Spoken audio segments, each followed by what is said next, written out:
These are not good times for the blacks. I don't know if you know what I'm talking about, right? Police are killing us again.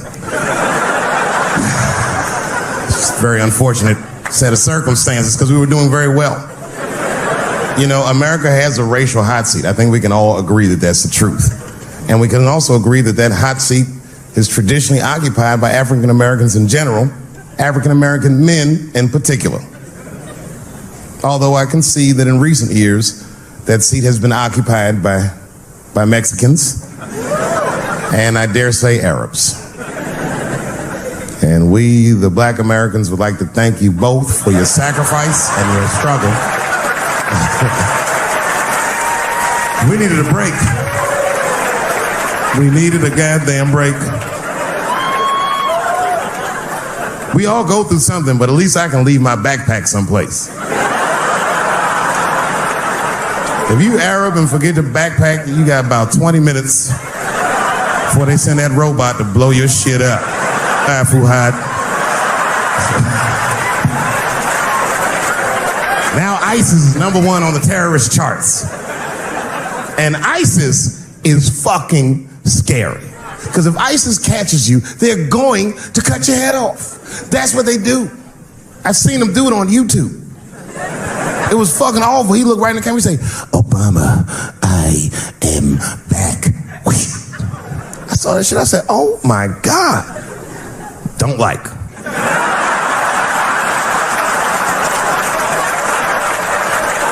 How is this guy cutting people's heads off on YouTube? I can't even post a dick pic, and this motherfucker is decapitating people. I'm gonna have to change my settings.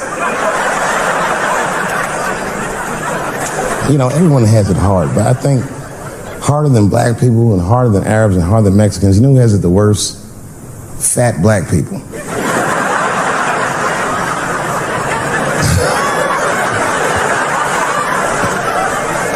It's hard for white people to understand, but that's what I'm saying is very true.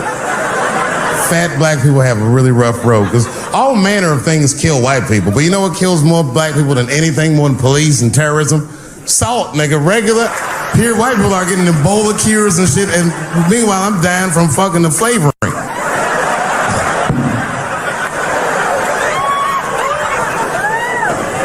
Look, honestly, I'll stop talking about it.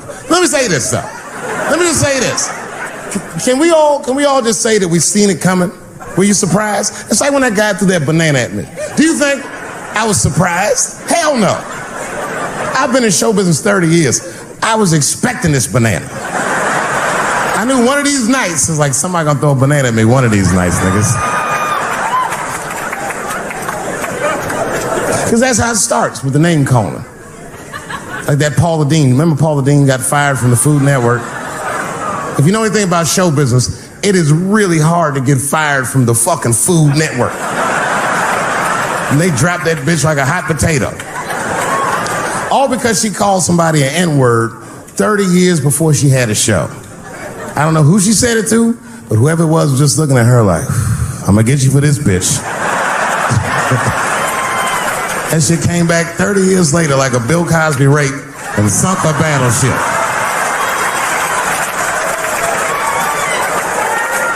And every black person was mad, but we weren't like that mad. I was just like, well, how's this bitch gonna call me a nigga when she taught me how to fry chicken? That's not fair.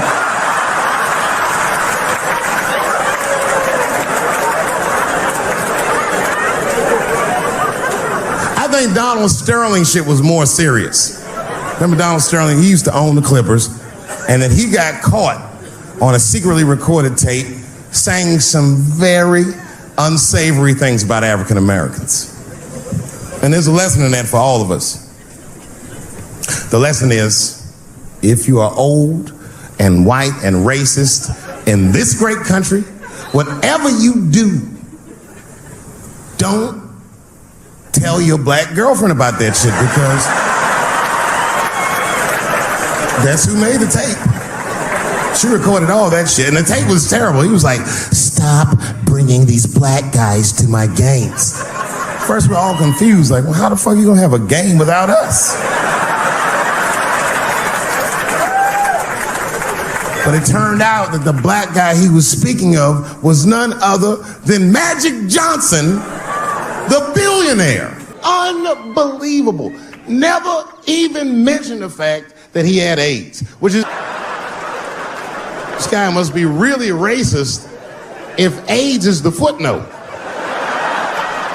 Well, you gotta be careful, baby. He got the old Ebola.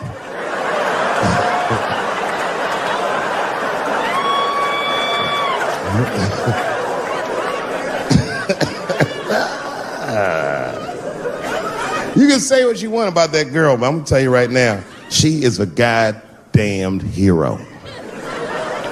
Because you might have thought these things were happening before, but now you can see it all in front of you without a shadow of a doubt. That shit actually went down.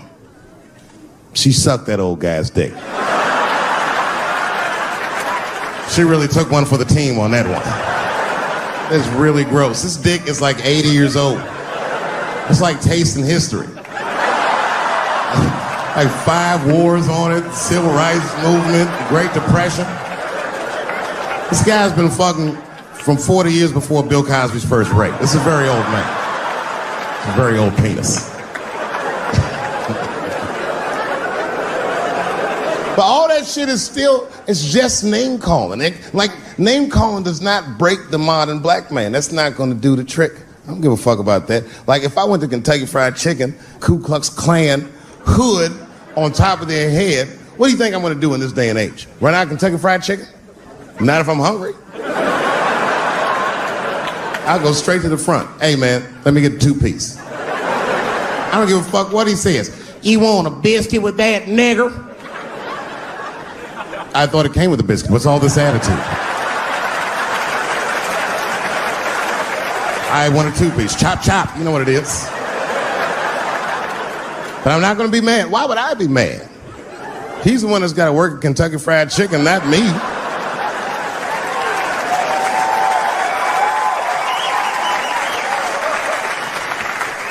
Well, how about this? What if I lived in Austin and I had a white girlfriend? It's possible in Austin. As a matter of fact, some people say it's necessary, but that's not the point.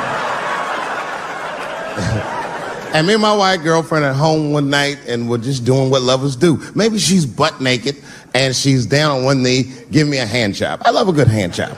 And she's really jerking me off. You know, getting her obliques nice and tight. I got a huge dick, so she's like,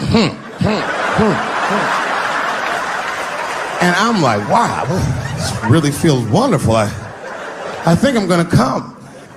Nigger. I know, that's a tough one.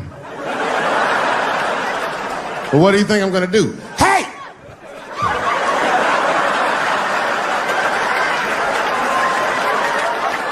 That's no time for integrity, ladies and gentlemen. I'm busting that nut in her face. I'll sort through the ethics later. But I'm what they call a man of his word. If I say I'm coming, I'm coming. I don't give a fuck what happens. God forbid somebody could shoot me. If I say I'm coming, it's still like, oh.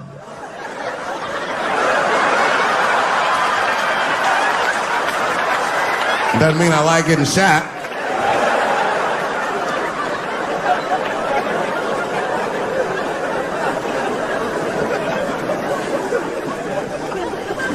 Boy. Yeah, tough time for the blacks. I'm not gonna say nothing about the police. I'll leave that for Chris Rock. Michael Jackson has been dead for 10 years, and this nigga has 2 new cases.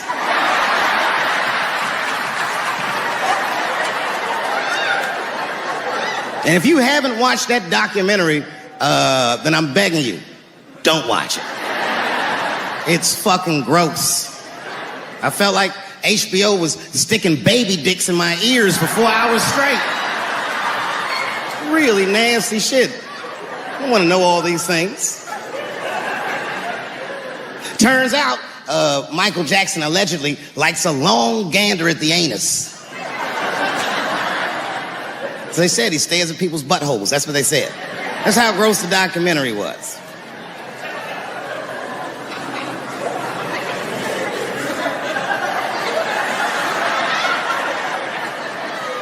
I'm gonna say something that I'm not allowed to say. But I gotta be real. I don't believe these motherfuckers. I do not believe it. But let me qualify the statement. I am what's known on the streets as a victim blamer. You know what I mean? If somebody come up to me like, Dave, Chris Brown just beat up Rihanna. I'll be like, well, what did she do?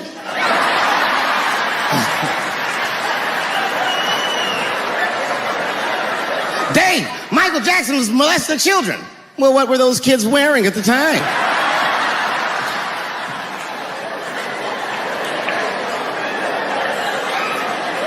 I don't think he did it. But you know what?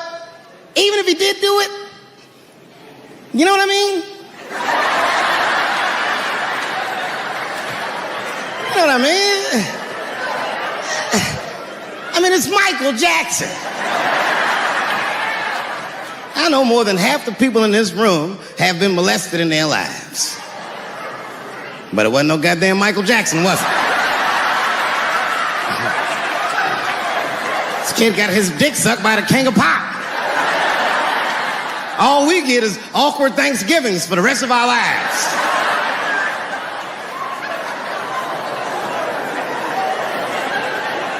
You know how good it must have felt to go to school the next day after that shit? Hey, Billy, how was the weekend? How was my weekend? Michael Jackson sucked my dick.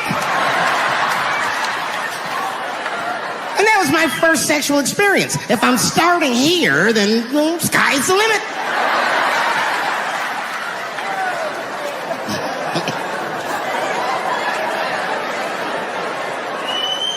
I know it seems harsh, but man, somebody's got to teach these kids. There's no such thing as a free trip to Hawaii. And he's gonna want to look at your butthole or something.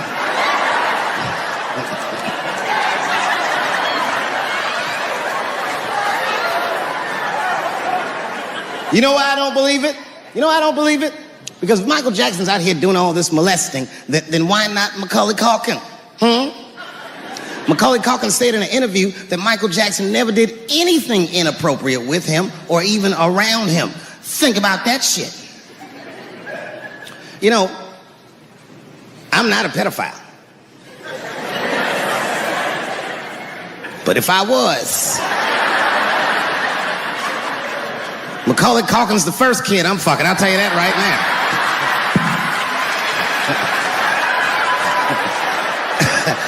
I'd be a goddamn hero. Hey, that guy over there fucked a kid from Home Alone. And you know how hard he is to catch.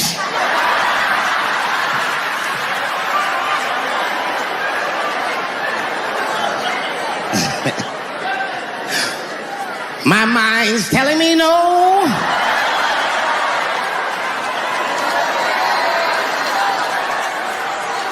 Well, okay, R. Kelly is different. I mean, you know, if I'm a betting man, I'm gonna put my money on he probably did that shit. I'm pretty sure he did that shit. You know, it was bad, okay, so a couple years ago, I was doing a show in Detroit, and I'm sitting backstage in my dressing room. A friend of mine comes by, this chick, Dream Hampton. Dream tells me, right before I'm going on stage, she goes, Dave, I'm working on a documentary about R. Kelly. Would you like to be in it? And I was like, nah, bitch, I'm cool.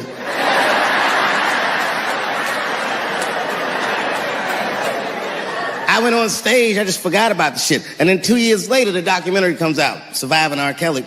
And when it comes out, Dream's promoting the shit, and she keeps bringing me up. She said, I asked Dave Chappelle to be in my documentary, and he said it was too hot for TV. Bitch, I did not say that. It does not even sound like how I talk. Oh, that's too hot for TV? I would never say that shit.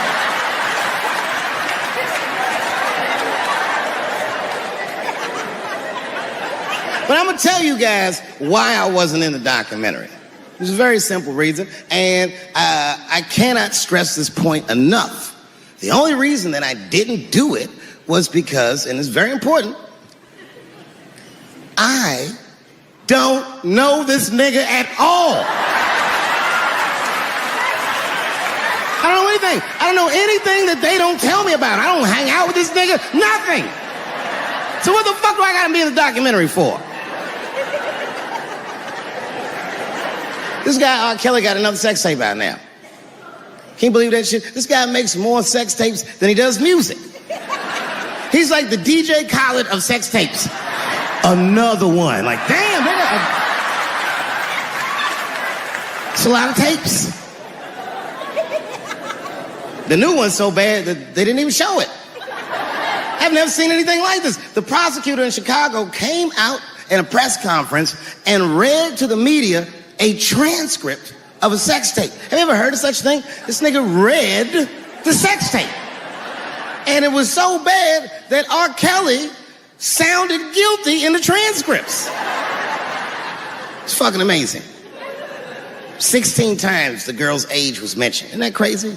This motherfucker is an idiot. He was fucking her like, yeah, this is the best 14-year-old pussy I've ever had in my life. And she was like, you like this 14-year-old pussy? He's like, oh yeah, I love this 14. I'm like, man, you need to shut the fuck up. You gotta give your lawyer something to work with. You're supposed to be on the tape like, this is the best 36-year-old pussy I've ever had in my life.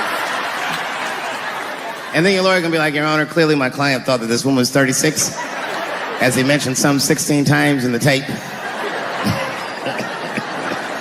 They gonna know you lying though, you know what I mean? Everybody knows no such thing as good 36-year-old pussy.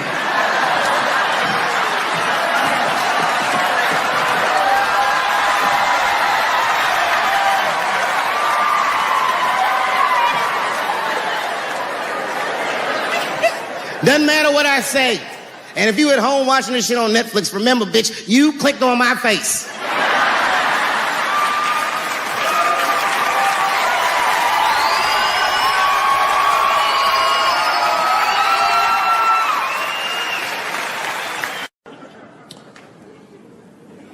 The second time I met O.J. Simpson.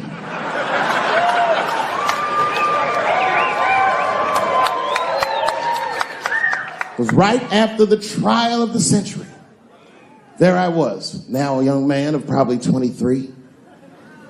O.J. Simpson was the most famous or infamous face on planet Earth.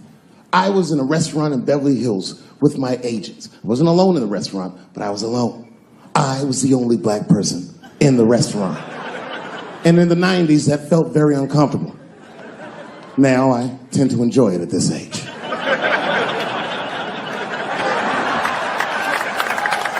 I was having dinner with my agents, celebrating a deal that they told me was lucrative, but I later learned fucking sucked. And suddenly, a group of women walked by. Every race was in that group. Black, white, Asian, Latina, white, and white again. They were all gorgeous. I watched them walk by. Then, I saw a familiar face. Al Collins, the man from the infamous Bronco check, towards the door. Couldn't believe what I saw. And then, close behind him, was O.J. Simpson, newly released from jail. The restaurant fell still. I was shocked. I didn't mean to say it out loud, but it just came out. O.J. He stopped, turned around to see who said it, saw my black face, and correctly assumed it was me.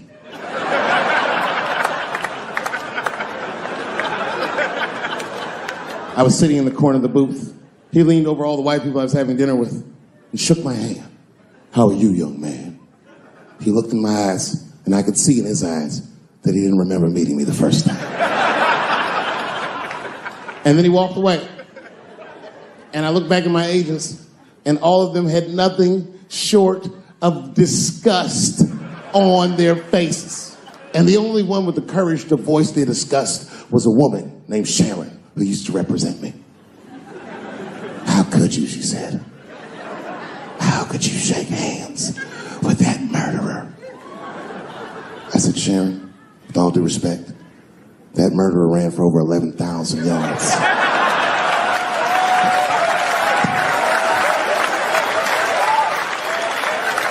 And he didn't fit.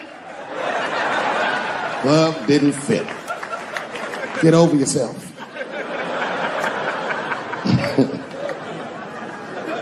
Some people can't do that. Some people just can't get over themselves. Gay people have a hard time doing that recently. Here we go. Here comes the deep water. No, recently I've noticed that. I noticed it with that Manny Pacquiao controversy.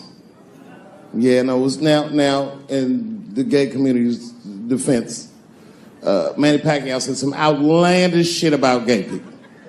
Very, very not nice things that I won't repeat, but there was biblical verses and some analogies to animals. Wasn't a good look. Nike took his shoes immediately, which I thought was a little harsh. A little harsh. You know what I mean? Because he's, just because he's Asian. You know what I mean? Fuck you gonna take shoes off Asian dude to appease a gay dude? You know what I mean? No? You don't know what I mean. But Asian people kind of know what I mean. No? No Asians in the front? No? No, this is what I mean. Okay, look. Okay, you're an Asian dude. No, I say this with no disrespect. But we're all Americans, right? And we can agree that America has a huge body count all over the world. But nowhere more than Asia. Literally, if you look at history, recently, we have bombed the masculinity out of an entire continent. We dropped 2 atomic bombs on fucking Japan, and they've been drawing Hello Kitty and shit ever since. There's a lot of lady boys in the wake of our bombs. And I know these things because my wife is Asian. She's Filipino. All right, well, okay, so that explains it. Now you know why you see me at all those Filipino events. I'm not there picking up pussy, I'm dropping some off.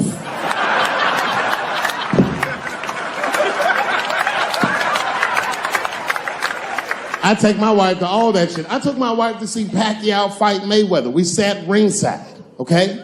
That was a quiet car ride home. That's what that was. But if you know what's popping in the Philippines, you know that they got a whole generation of kids in the Philippines growing up without their mothers.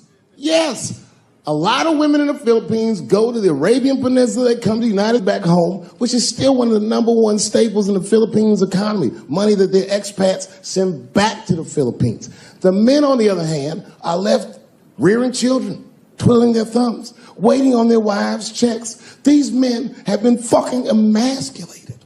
And then suddenly, a boxer rises from amongst them and reinstates their manhood with his motherfucking fist. This is not the guy you're supposed to ask, what do you think of homosexuals? He's not your champ. Shit. That's why I don't have a sneaker deal, because if you say something that people don't like, they'll take your fucking shoes off. Road ahead. They've got the longest mental gap to bridge. That's all I'm saying. Because, you know, whenever I see one of them T's on the street, I don't mind them, but I'll be like, man, I miss Bruce. I'm sorry, guys. I'm 42. I remember Bruce Jenner. Before the Kardashians, before all that, this motherfucker was a white American superhero. It was amazing. He was beating Africans at track and field. We'd never seen anything like it. He was on my cereal box growing up. You know how much of that cereal I ate, nigga? I didn't know he was gonna do that.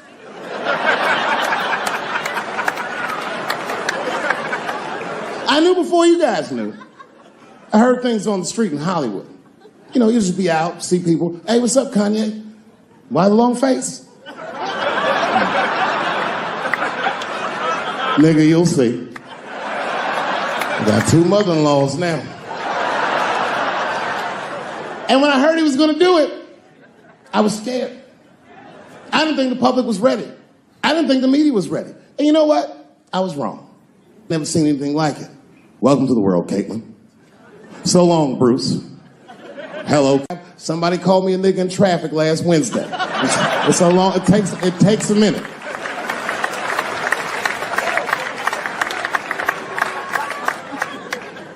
My wife's friend, Stuart, told me that. My wife has a lot of gay friends. Stuart's their leader. She has a lot of gay friends.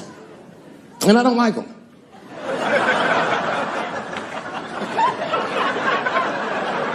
Not because they're gay, I'm just judging them on the merits of their character. They're just not nice dudes. They're fucking rude house guests. They're sitting on my couch, giggling with my wife, eating my motherfucking macaroons. And I come in, they act like the party's over. Hey, Stuart, what's going on? This guy talks to me the way a cat would speak if a cat could talk. Hi, David.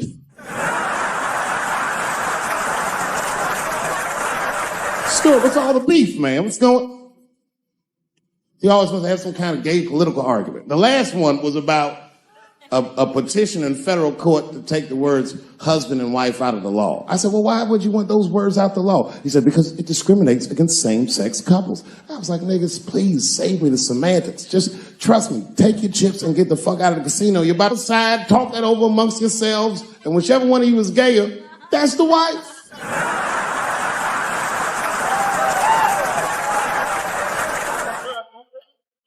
No, Stuart didn't like that. Stuart educates me about this movement, you know what I mean? I didn't even know shit about it. He told me it's called LBGTQ. I was like, what the fuck is the Q? Does that even make sense, Q? Turns out Q is like the vowels. That shit is sometimes Y. It's for gay dudes that don't really know they're gay. You know what I mean? Like prison fags. You're like, well, I'm not gay, nigga. I'm just sucking these dicks to pass the time. I'm not G, I'm Q. Ugh. Oh. Oh, shit.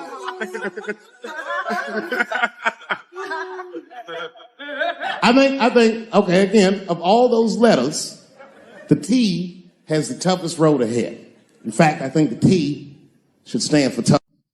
If Martin Luther King had a sneaker deal, we'd still be on the back of the bus. They always true, the Nike exec come up, hi, Martin, we need you to tone down the talk of civil rights and blacks being humans. It's upsetting our southern distributors. But I don't understand. I thought that's why I had a sneaker deal in the first place. Not quite. Really, it's a walking shoe, and we like the marching, but try to understand. Fuck that shit. You know, I get it, though. I understand why gay people are mad, and I empathize. You know what? I'm just telling you, this is a black dude. I support your movement, but if you want to take some advice from a Negro, pace yourself. These things take a while. Just because they passed the law doesn't mean they're going to like it. Brown versus Board of Education was in 1955. I was shocked. Is this happening? Wait a minute. Is this a time in American history when an American can make a decision for themselves? And even though other Americans don't understand it, they'll support it and let this person live a happy life? Is this what's happening? If it is, then good for America. That's Dave Chappelle, the American. Although Dave Chappelle, the black American, he was a little jealous. I was like, how the fuck are transgender people beating black people in the discrimination Olympics? If the police shot half as many transgenders as they did niggas last year, it'd be a fucking war in LA. I know black dudes in Brooklyn, hard street motherfuckers that wear high heels just to feel safe.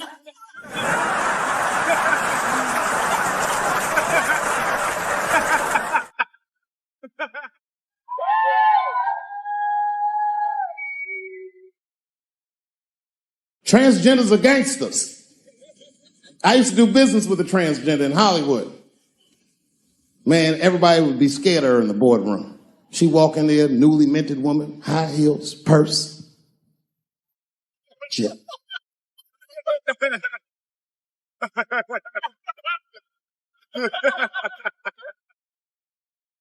And then she walked to the head of the conference table, stare at us all, reach in her purse, pull her old dick out and throw it on the table. Let's talk business, gentlemen. Ah!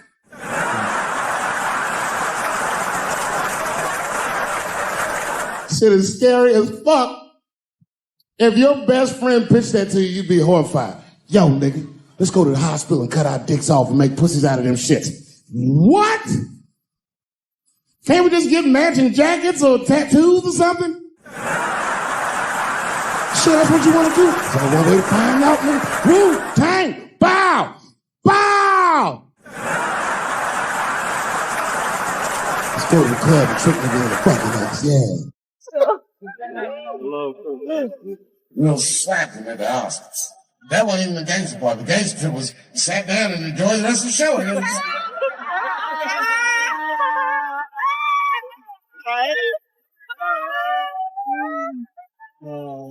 Oh no. Wow!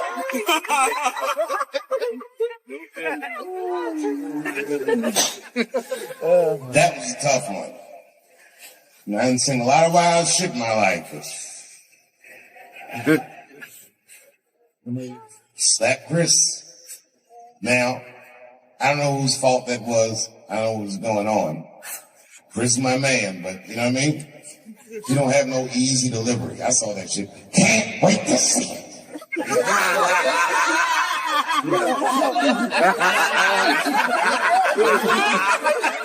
Can't wait to see it. And he was laughing at first.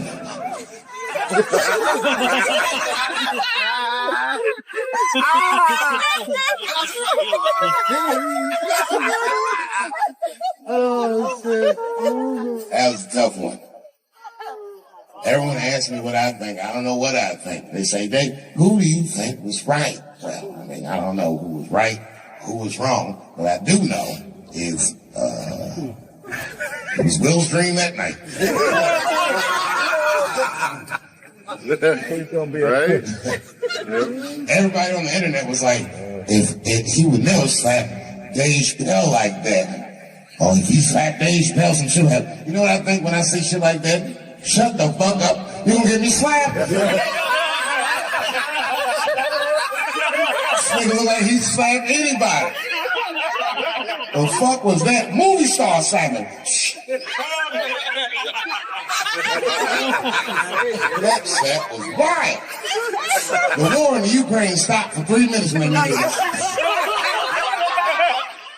Our ancestors were picking cotton in Georgia like,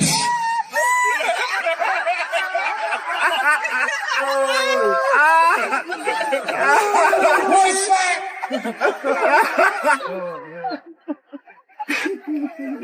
I don't think I've seen anything like it.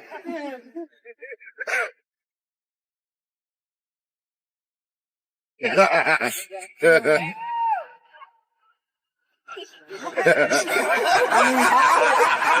had an abusive father. He survived that, found rap music, became the first rap artist to ever win a Grammy, and then seamlessly made the transition from rapping to acting with The Fresh Prince of Bel-Air. Bit of a break from the norm. Just a little something to break the monotony of all those hardcore jams that you got in the big. What a fly fucking nigga this was. And then you just stop rapping. And one movie at a time became the biggest movie star this world has ever seen. And you guys say who's right or who's wrong? Who the fuck knows? I can't judge Will Smith or Chris Rock because I see myself in both of those men. I am a lunatic. I am the man that has had enough and will slap the shit out of the next motherfucker that says something that upsets me.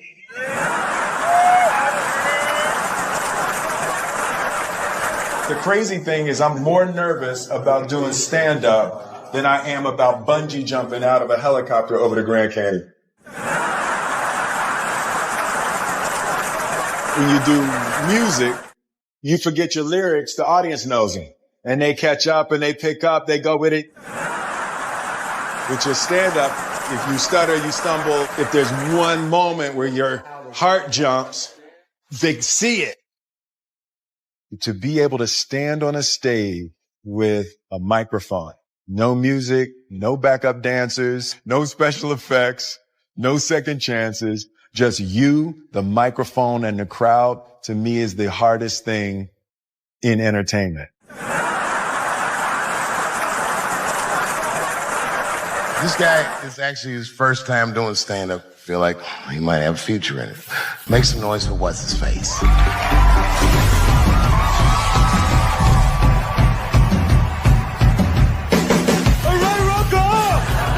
Stand-up is on my bucket list because I've always been terrified of it. I remember this one. It's straight to match like this. Say, what's that? Richard Pryor running down the street.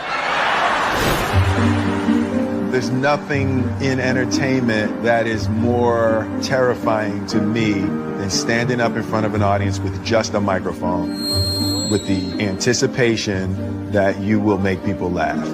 Yet when you connect to people, there's nothing like that.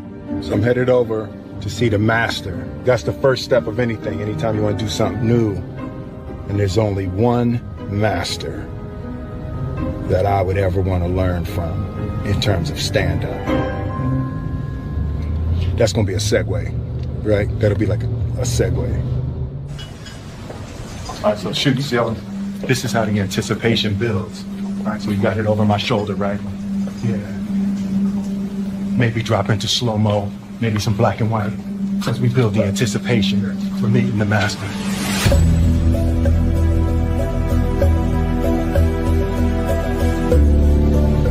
I'm like a young grasshopper, and I'm ready to meet the master.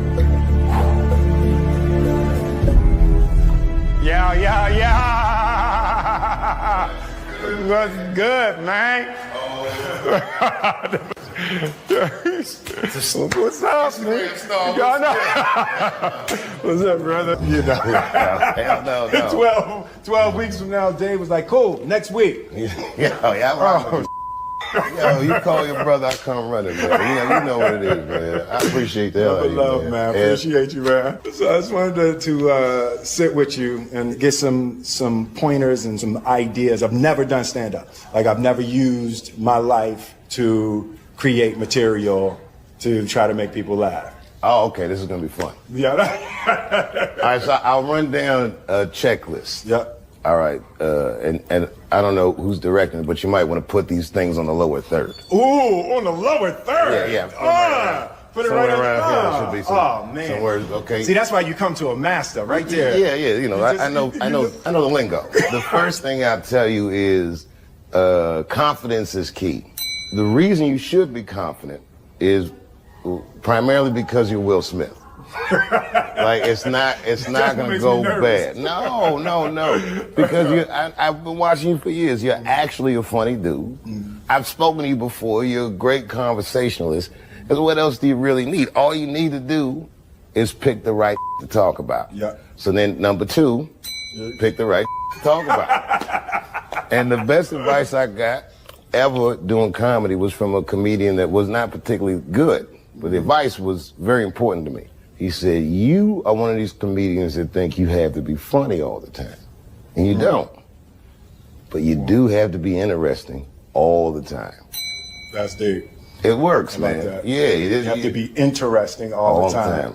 So you just gotta look at it like you're conducting a conversation with no rebuttal. Got it. They're talking back with their laughter, or in many cases, in my case, their disapproval. It's definite. You know, but especially someone of your stature, if they can feel you, they'll never forget you. They'll be like, okay, this is the greatest that's ever happened. And you can tell them about anything. The more embarrassing it is, the more relatable you are, because because everyone thinks you're perfect. It's part of my bucket list. Things I've always wanted to do, things I've been afraid of. So I'm jumping out of a helicopter. I'm doing stand-up. And I'm Kathy Griffin.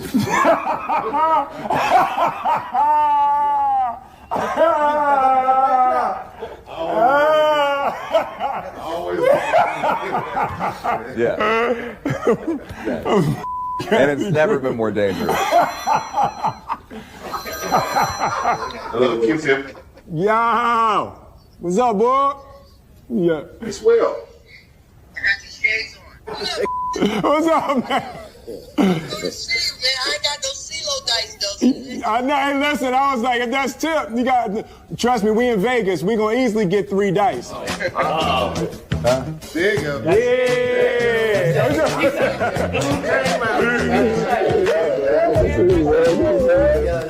right there. It's a CeeLo king. Yo, them dice. Don't let the smoke Dice. case fool you. Listen, they just They'll do. take all your money. They just let the dice do. They do what I want them to do. They do what I want them to do.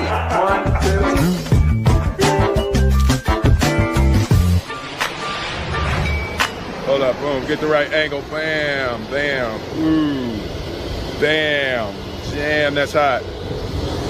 So yeah, we just back from Vegas.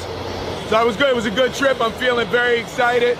All right, can I be honest with y'all? I'm just testing the camera. This is my first, it's a new camera, so I really don't have nothing to say. I'm just testing the camera. The stand-up is about exploring my life, having the opportunity to think about my life and think about my experiences in a way to craft them into jokes is a beautiful self-exploration. With me being the source of the material, I just need help mining my life and mining my experiences to be able to structure them into a routine. I got a sense of the type of stand-up I'll do. I think I'm a straight storyteller. It's not jokes for me as much as it's stories. As a fan, I kind of wanted him to talk about stuff that I want to know. You know, like how he feels about his family's success and how his family is growing and how they're all superstars. Talk about some close things that people really haven't heard about on stage. So it's going to be really intimate. It's going to be a door opening into Will's life.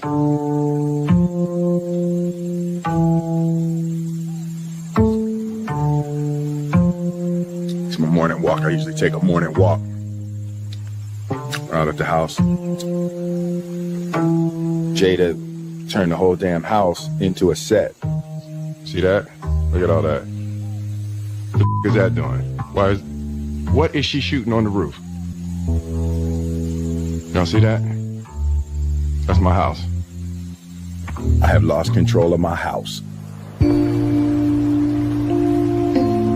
Tell us the real reason, the deeper reason for you as to why you are doing this. You've known me for a really long time. You've known me for more than half of my life. Absolutely. You know how much fear I function under. Absolutely. The construction of the character of Will Smith was in order to not be scared. On the show, the way that I talked to women, the fun that I would have as a character talking to women was because of how freaking terrified I was my whole life to talk to women. What I've discovered is as I confront every little fear, it's how I build freedom. Every time I confront a fear, I feel more free. What's up? In my mind, there's a huge potential emotional tragedy in people going,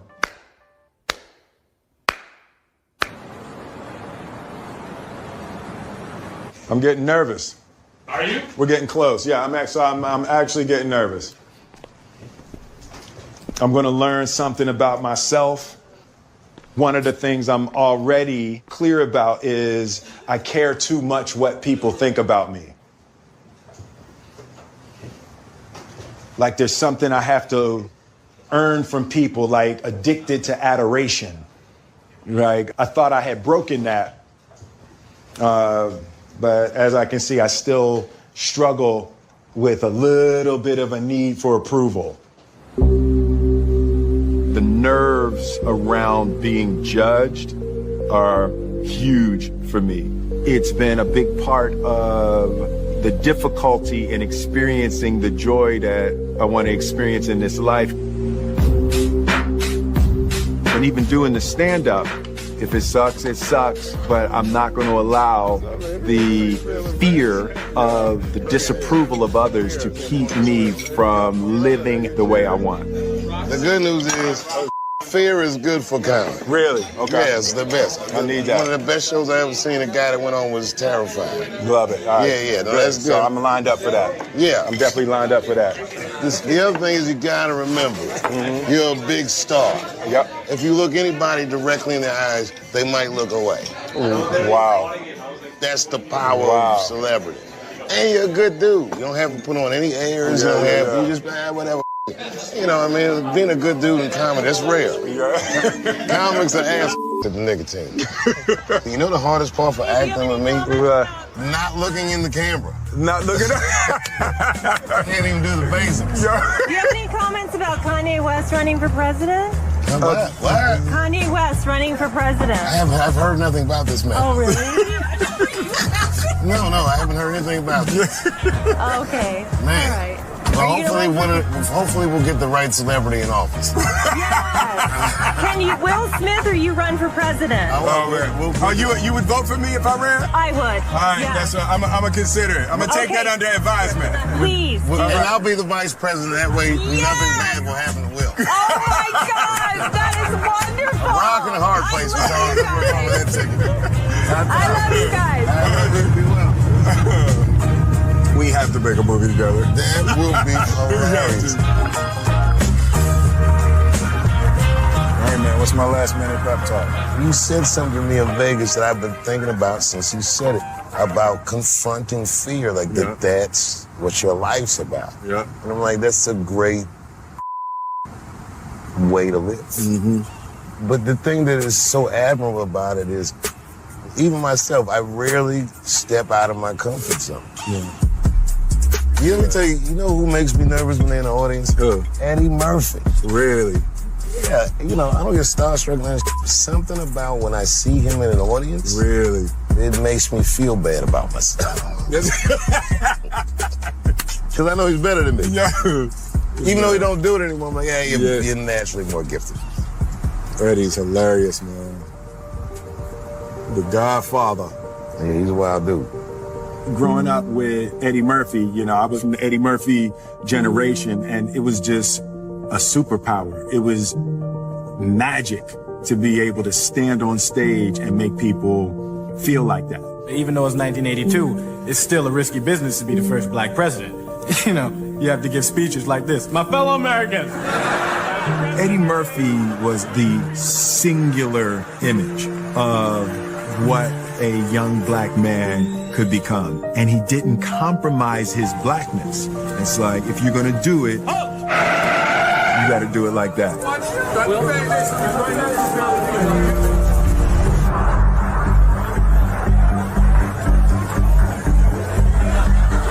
Feel that energy? Feels good in here, doesn't it?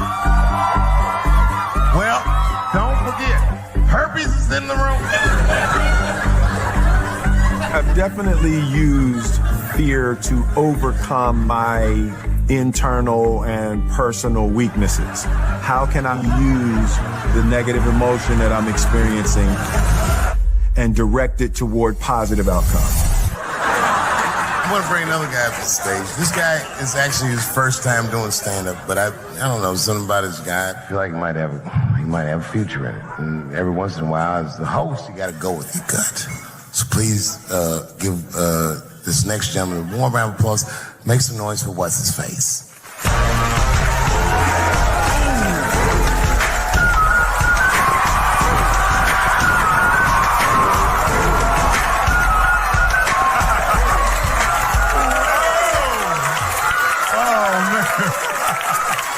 I know y'all like, what the hell is Will doing up there? Let me explain. It's my 50th birthday next week. Yep. And I've decided I'm going to do every damn thing I've ever wanted to do in my life. I'm going to meet everybody I want to meet and go everywhere I want to go. So this is one of the first things on my bucket list, is do stand-up. Next week, I'm bungee jumping out of a helicopter over the Grand Canyon on my actual birthday. Third episode, I'm gonna have sex with Kathy Griffin.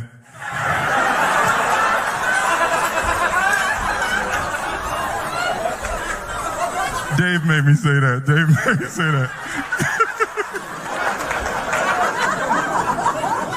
It's really a new time in my life. My kids all grown, my family, they all doing their thing.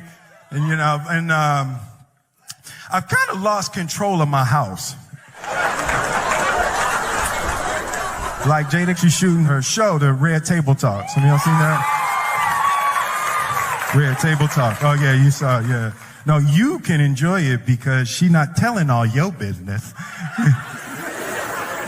Yeah, Jada giving it up on Red Table Talk, boy. Sorry, baby. Because my wife, Jada's here. She's right here. I wasn't expecting Jada to be here. I wasn't expecting to have to say it in front of you. You stick to the script. I'm not.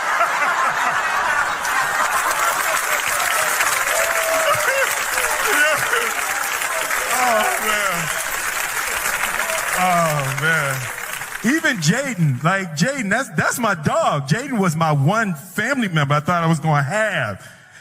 He got this new joint, Icon. I don't know if y'all heard what you call an Icon living. Start a record label, Misfits. Yo, that joint is crazy. He recorded it in my house, put it out, and never said to me. I found out on Spotify. And I'm looking on my playlist, like, new music from Jaden Smith. Like, who the is Jaden Smith? You know, and I get to the house. I'm like, yo, Jaden, dude, that Icon joint is fire. He's talking about, shh, mommy's shooting in the other room. So I'm like, hey, yo, Jaden, man, that joint is hot. Yo, hey, you think I could jump on that remix? He talking about,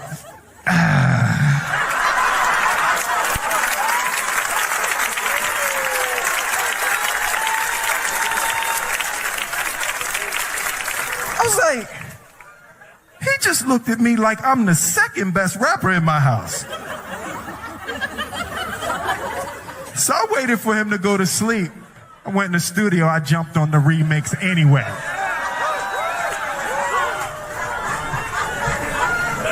Boy, you know why you was an icon living? You was born from an icon living.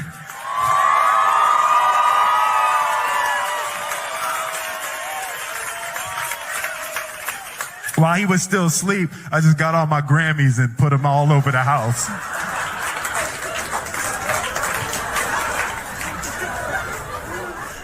He came down for breakfast in the morning. I'm drinking my coffee out my summertime Grammy.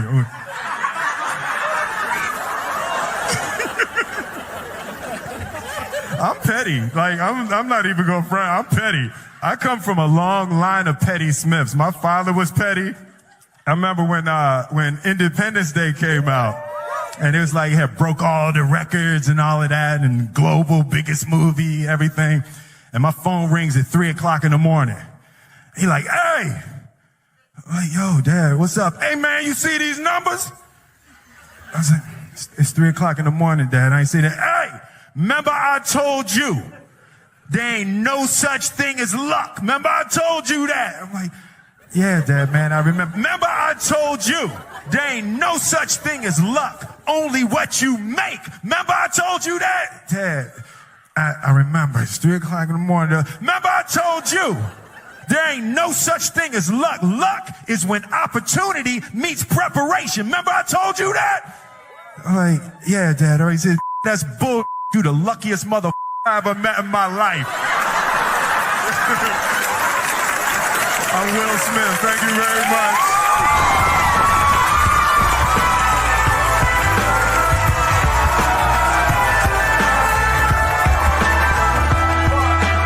What I've discovered is if you are comfortable, you're not growing, and that's real.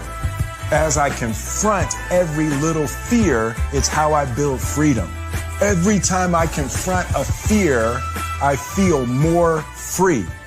It's what Buddha called sublime detachment. Life is so much fun when you don't give a performance so fun, top of my game, the sound of my name rings like the cock of a clock. Explain my fame easy, I just shock them a lot. I first fake left, move right. All it takes is you to underestimate me, then my ego ignite. When I walk to the stage, it's like a big fight. It's all. Okay. Before I did Killing Them Softly, When I was 22, HBO gave me the biggest opportunity of my life at that time. They gave me a half-hour special, but this shit was not like a special, you know what I mean? It was like, it was generic. It didn't even have a title. It was just Dave Chappelle.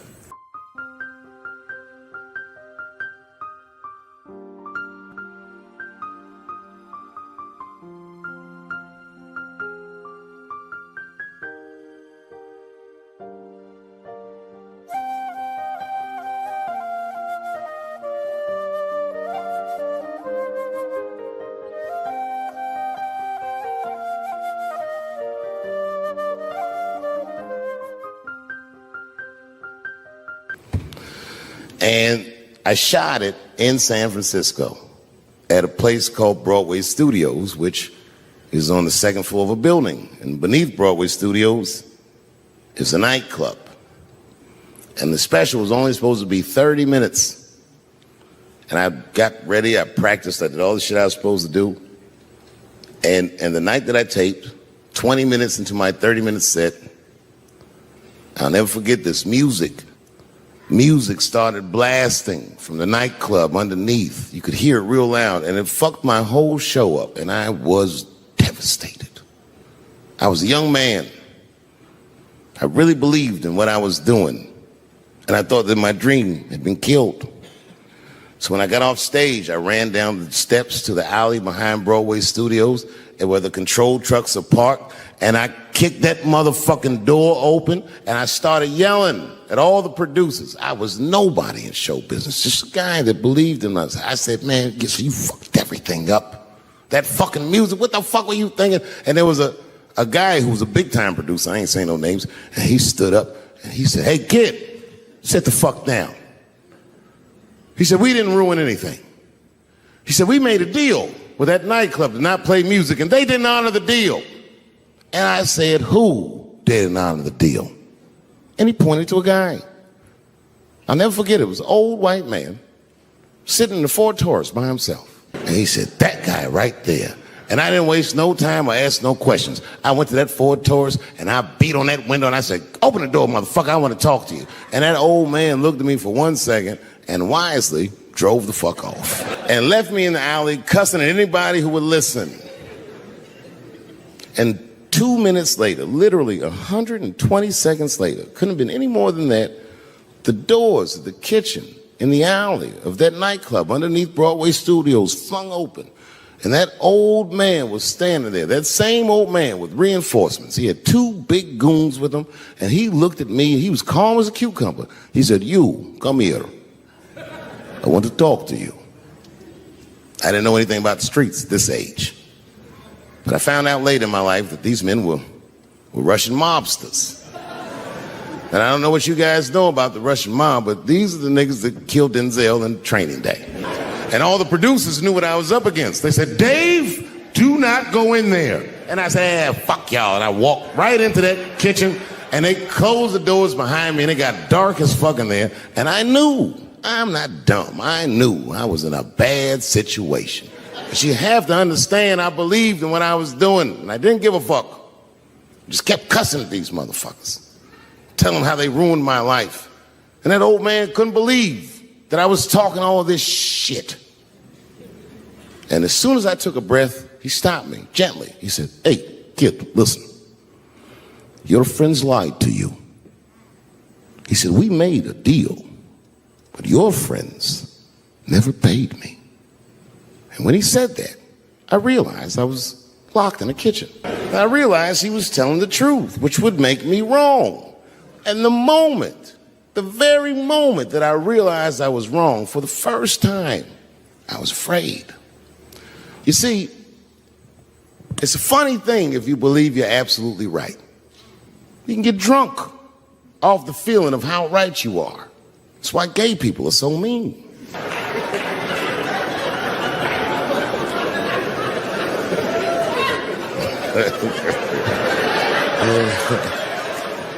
But I didn't buckle.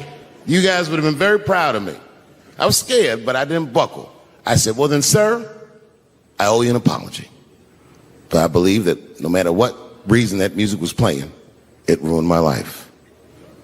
And that old man looked at me with with sympathy in his eyes. And he walked over to me and he gently placed his hand on my cheek, which I gotta tell you, is a very emasculating thing to do. I was standing there looking at this nigga's hand on my cheek like, and he said, "You are a real man." And he tapped me on my cheek, real soft, just like that. The doors opened back up. The light from the alley flooded into the kitchen, and I just walked out alive. I lived to fight another day. And in that moment, I learned one of the most valuable lessons of my life, and I have to share it with you. And that lesson is this. In your life, in any given moment, the strongest dream in that moment wins that moment. I am a very powerful dreamer. Yeah, I'm not lying.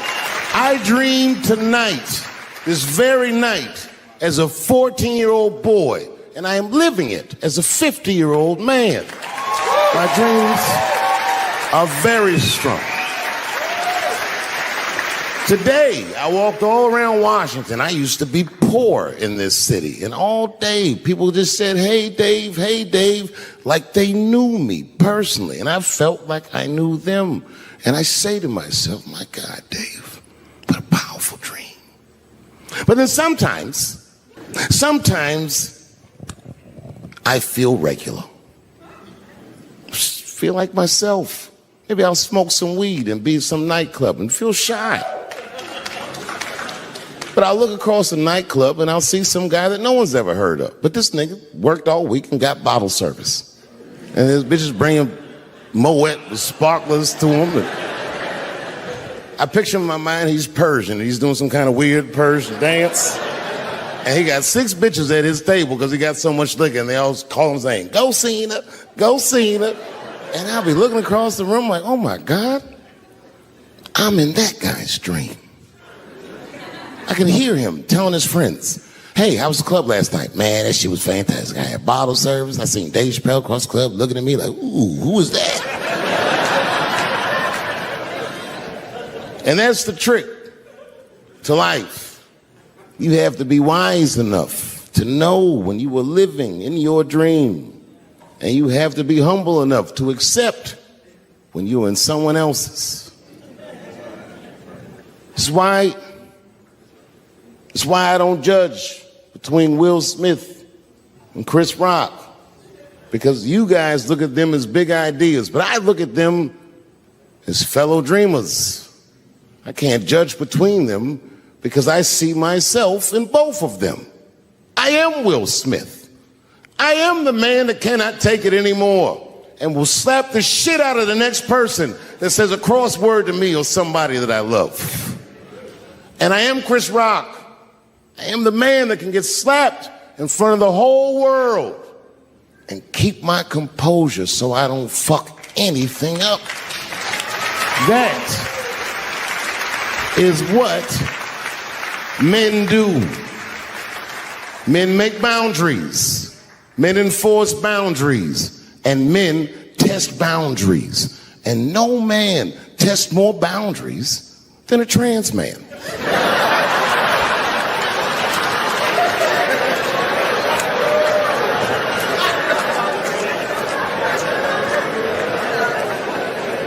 When I see a fellow dreamer, I give them my utmost respect. Even if I don't understand what their dream is. I know a dreamer when I see one. And I've met many powerful dreamers in my life. None more powerful than a man who calls himself Little Nas X. I met this nigga at a party. I had no idea who he was. But the minute he walked in that party, I knew I was in his dream. Everybody in the party was another dreamer. Everyone was famous, but when that nigga walked in, he was dressed like C-3PO. He was shining. And everyone was like, oh my God, there he is. That's Lil Nas X. I didn't know who he was. And for some reason, out of all them dreamers, he walked right up to me. And he said, I tried to get you in my video. I didn't know what the fuck he was talking about. I said, what? I said, what? What video? And he just looked at me like, you know what video, and walked away. And I watched him walk away. I said, man, this nigga's having a very powerful dream.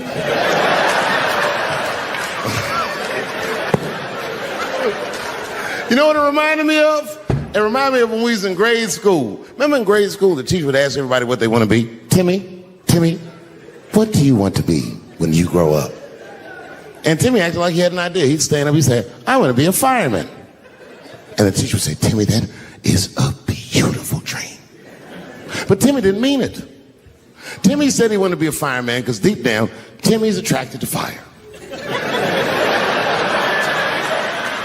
And by the time he's 14 years old, this nigga's a full-blown pyromaniac, playing with kerosene and matches like a goddamn expert. And then one night he goes downtown with his buddies, fucking around with fire, and burns a warehouse down. And he doesn't know it, but there's 13 migrant workers from El Salvador, and they're in that motherfucker. They get trapped, and then they die in the fire. Isn't that a tragedy? Well, it was an accident. He's only 14 years old, but he's black. So they try him as an adult.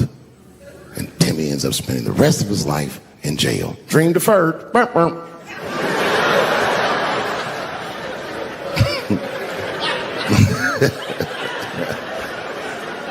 What about you, Billy? Billy, what do you want to be when you grow up? And Billy stands up and he says, I want to be president of the United States. And the teacher says, oh my God, Billy, that is a wonderful dream. And Billy means that shit. Billy does everything right. That motherfucker gets his grades up. He joins student government. He even does extracurricular activities like show choir just to make his resume look good. He's on track to be president, but junior year he wipes. When he's 16, he gets his girlfriend pregnant and has to drop out of high school to make ends meet. But lucky for him, the local Walmart's hiring. By the time he's 20 years old, this motherfucker makes assistant manager at Walmart. He's the youngest one in the district. He says, oh my God, if I can keep this up for 4 more years, I could be a manager. And if I can keep this up for 6 more years after that, I could even be a regional manager and have as many as 3 Walmarts under my control. And he's a big picture guy. He sees where this path is going, so he kills himself.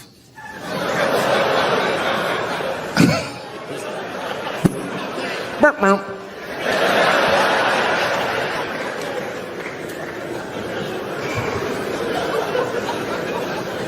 Well, what about you? What do you want to be when you grow up? I don't want to say, because I don't want the other kids to laugh at me. Who cares if they laugh? Your dream is yours. Own your dream so they can come true. Say it loud and proud. What do you want to be when you grow up? Little Nas X. And that nigga stood up in front of the whole class. I want to be the gayest nigga that ever lived.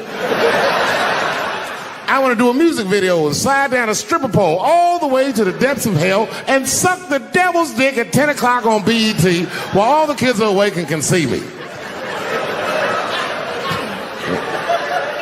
Shockingly, that was the only dream that worked out.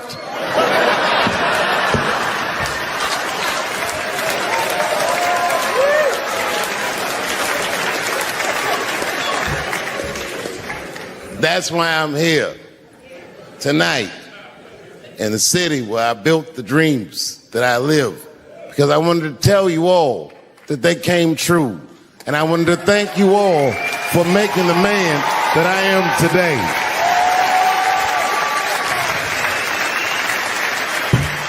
Yes, I am living a very powerful dream.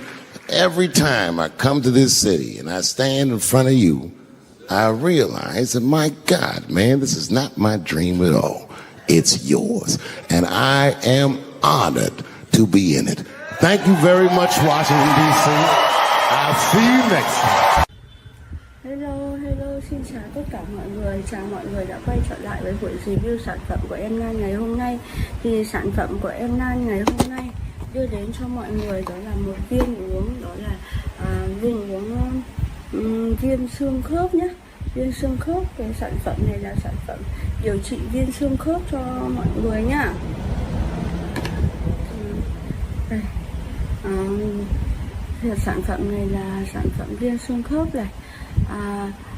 Viên uống viên xương khớp này là có thành phần chính gồm các glucosen, vitamin D3, MSM, collagen type 2. Các sản phẩm là sản phẩm dùng để hỗ trợ điều trị các triệu chứng của viêm khớp như là viêm khớp, khô khớp, tổn thương mô sụn khớp. Tổn thương mô sụn khớp thì đây là những cái sản phẩm để chúng ta uống hỗ trợ nhé. Thương hiệu là của dược phẩm VCAS. Đấy, hộp đóng gói là hộp của nó là họ là 30, một lọ 30 viên, dạng bào chế, đường uống, xuất xứ là của Việt Nam. Đối tượng sử dụng là mọi đối tượng và chúng ta sử dụng sau bữa ăn. Sau chúng ta sẽ sử dụng là sau bữa ăn nhé. Tác dụng của sản phẩm thì tác dụng của em nó chính là glucosamine. Glucosamine thì là mang lại những công dụng sau. Đây là glucosamine thì mang lại những cái công dụng, đó chính là làm nguyên liệu chính tổng hợp lên propestigan, cấu tạo lên chất nền của sụn khớp. Đấy. Do đó thì sự suy giảm hàm lượng glucosamine trong cơ thể dẫn đến tình trạng đau nhức và thoái hóa xương khớp, nhất là ở người cao tuổi. Đồng thời thì glucosamine thì cũng ngăn các hoạt động của các enzyme phá hủy sụn khớp như collagen này, collagen sen này, pyruvate hai, phospholipid A2 này, các gốc tự do này. Bên cạnh đó thì cũng kích thích sản sinh ra mô liên kết xương, đẩy mạnh hấp thụ canxi, giúp xương của chúng ta chắc khỏe và linh hoạt hơn. Tạo dịch nhầy xung quanh ổ khớp, nó sẽ tạo dịch dày xung quanh ổ khớp, nhờ đó khả năng được bôi trơn, phục hồi nhanh chóng các tổn thương mô sụn khớp và chống lại sự va đập. Methylsulfonmethen là hợp chất hữu cơ có chứa lưu huỳnh, thúc đẩy và duy trì phục hồi linh hoạt các cơ chế liên kết bẩn đấy. Nhờ vậy tăng khả năng nuôi dưỡng sụn khớp. Đấy, nuôi dưỡng sụn khớp, giảm đau nhức hiệu quả, xoa dịu viêm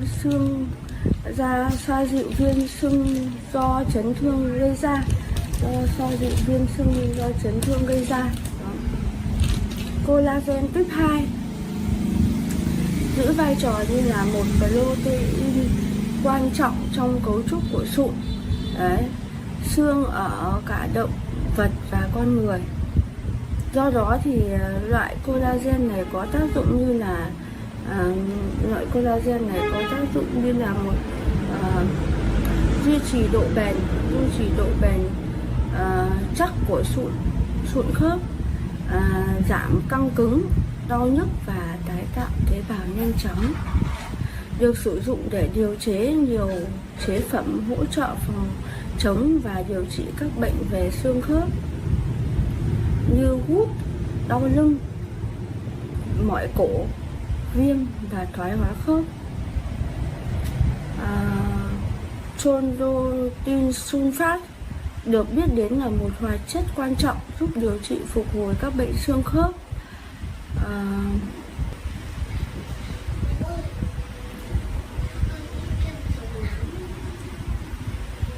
Không bôi được, con lớn thì không chưa bôi được. Được biết đến như một hoạt chất quan trọng giúp điều trị và phục hồi các bệnh xương khớp. Cơ chế tác dụng ức chế các loại enzyme phá hủy sụn kết hợp với các xúc tác phản ứng tổng hợp của là một chất tăng cường hoạt động của xương khớp, xương khớp. Sụn vi cá mập cung cấp hàm lượng lớn các chôn sunfat hiệu quả cho các trường hợp bệnh xương khớp như trên. Đấy. Cao liễu trắng có tác dụng giảm đau nên giúp cải thiện. Cao liễu trắng thì có tác dụng giảm đau nên do viêm khớp dạng thấp, gút xương khớp, cả viêm cột sống dính thuốc thì cao phòng phong thì có tác dụng chống viêm giảm đau, giúp tăng khả năng miễn dịch của cơ thể. Đấy. Các thành phần còn lại cũng góp phần hỗ trợ bệnh xương khớp, chống viêm, giảm đau, tăng cường hấp thụ kali, calcic và nuôi dưỡng cho xương chắc khỏe và khớp linh hoạt. Chỉ định là sản phẩm dùng để hỗ trợ điều trị trong các trường hợp như là người bệnh bị xương khớp gây viêm khớp, khô khớp, có tổn thương mô sụn khớp. Đấy. Cách dùng thì bào chế ở dạng viên nén, dùng đường ống với lượng nước vừa đủ, ăn sau bữa ăn. Uống thì chúng ta sẽ uống sau bữa ăn nhé. Liều dùng thì tùy vào tình trạng cụ thể của người dùng nên được hướng dẫn dùng liều lượng thích hợp. Có thể tham khảo liều khuyến cáo như sau: uống 1 viên một lần, 1 đến 2 lần một ngày. Cách xử lý khi quá liều, quên liều và quá liều. Quên liều khi nhớ ra thì hoặc có thể bỏ qua liều đó để dùng các liều tiếp theo tại thời điểm như bình thường, không dùng liều gấp đôi cho một lần uống. Quá liều thì trên thực tế chưa có báo cáo về tình trạng quá liều sản phẩm. Tuy nhiên thì chỉ nên dùng theo đúng liều điều trị của sản phẩm. Nếu thấy dấu hiệu xuất hiện triệu chứng liên quan đến quá liều gây ra, cần thông báo thông tin với bác sĩ hoặc sở y tế gần nhất để được điều trị và hỗ trợ. Chống chỉ định là không sử dụng ở người có mẫn cảm với bất kỳ thành phần nào của sản phẩm. Công dụng không mong muốn. Sản phẩm chứa thành phần gồm các chất cần thiết cho cơ thể và cao được chiết xuất từ dược liệu thiên nhiên nên là tương đối lành tính, an toàn, dung nạp tốt. Chưa có tác dụng phụ được báo cáo để cụ thể từ người sử dụng. Trong trường hợp có xuất hiện bất kỳ phản ứng nào, cần thông báo cho bác sĩ hoặc dược sĩ biết để có cách giải quyết phù hợp.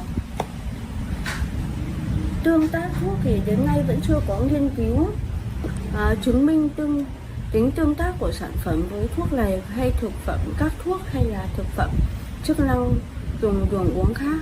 Tuy nhiên, để đảm bảo trong quá trình sử dụng sản phẩm được an toàn và mang lại hiệu quả tối ưu thì hãy hỏi ý kiến bác sĩ khi dùng, phối hợp với bất kỳ sản phẩm nào khác.